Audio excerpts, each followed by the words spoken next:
Jadi sepanjang masa PKP tu, ada tak abang menerima tawaran nyanyian mungkin secara virtual ke? Sepanjang PKP ada, saya ada 2 kali terlibat under KKM, undangan persembahan yang dikeluarkan oleh kerajaan untuk artis yang terkesan. Saya dapat 2 kali lah terlibat dalam aktiviti yang kota dia orang sediakan.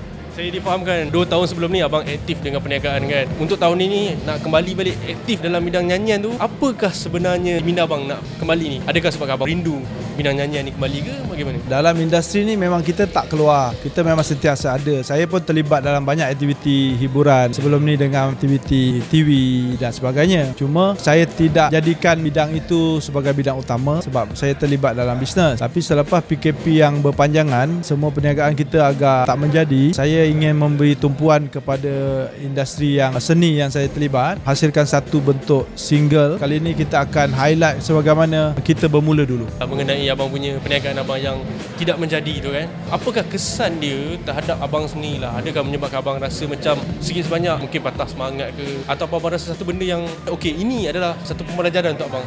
Dalam perniagaan ni saya dah terlibat lama. Memang kalau di kalangan artis tahu, saya memang sering terlibat dalam perniagaan dan sering kali jatuh bangun dalam perniagaan tu saya dah lalui. Tidak menyesal lah untuk terlibat dalam perniagaan dan tak ada rasa untuk menyerah. Cuma untuk bermula semula tu memang agak sukar lah sebab kita dah kehilangan banyak modal. Jadi untuk kita bermula, kita tak tahu apa nak disandarkan. Jadi saya terpaksa fokus kepada apa yang ada lah. Untuk berniaga mungkin sedikit masa lagi lah. Macam mana abang melihat kejayaan abang setakat ni lah untuk tahun 2021 dengan sambutan yang diterima oleh peminat apa semua? Abang rasa macam mana, berpuas hati ke bang? Atau abang rasa macam okay lah, mungkin setakat sini sajalah kot?